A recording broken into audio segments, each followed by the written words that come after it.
The presidential race continues to grow right now. Only two Republicans are in it, Senators Ted Cruz and Rand Paul.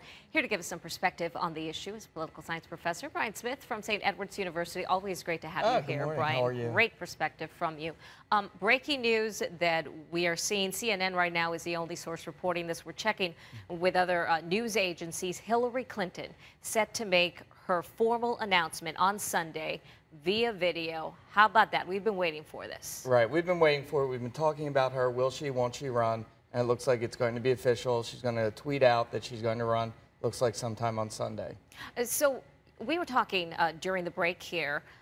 The key issue with Hillary Clinton is about reinventing herself, maybe really figuring out who this Hillary Clinton is right now in 2015. Right, one of Hillary Clinton's downsides is a lot of people have already made up opinions on Hillary Clinton. So she's got to try to shape those negative opinions into positive ones, and people who still aren't sure, she's got to try to reinvent herself, saying this is the new Hillary Clinton for 2016 looking forward. This isn't the Hillary Clinton of the 90s or the one that ran for president in 2008. So by getting in the race early, that gives her time to try to make an image for herself and come out on some issues that says this is what Hillary Clinton believes in going forward. Yeah, we have their former Senator Hillary Clinton and Secretary of State on the video. But let's talk about the other two candidates who have officially put their hat in the race. Ted Cruz, U.S. Senator from Texas, March 23rd, and then Rand Paul, also U.S. Senator, April 7th.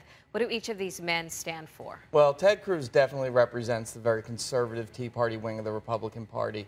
He's a bomb thrower in the sense that he's done a good job in the Senate of rocking the boat, making waves. But if he wants to be president, he can't go and be that candidate. So he's got to get into the race and say, I'm the conservative candidate, but I'm just more than somebody who likes to stir the pot. And that's what he brings, though, a very conservative challenger to the Republican field. Rand Paul, we keep talking about as being the libertarian candidate. There's not enough libertarians in the United States for him to win. So what Rand Paul has to do is he's got to take the best of the libertarian philosophy and then bring it in line with mainstream Republicans. And that's going to be hard for him to do because he's already being painted as that libertarian candidate. So each one brings something a little different to the race, but neither one right now is really standing out. Okay, we got about a minute left, Brian, here.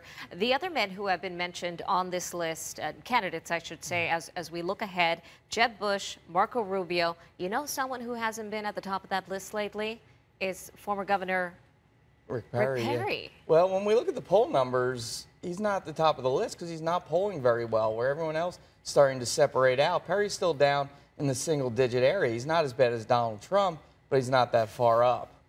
So he's got to either get into the race and run hard or think about something else for a life. Well, that's one way of putting it. He's not as far down as Donald Trump. Right. Interesting. Brian, as always, thank you. And I'm sure we're going to be talking again because 2016, it's a long ways to go, but it's right around the corner. Right, very exciting times. Thanks again.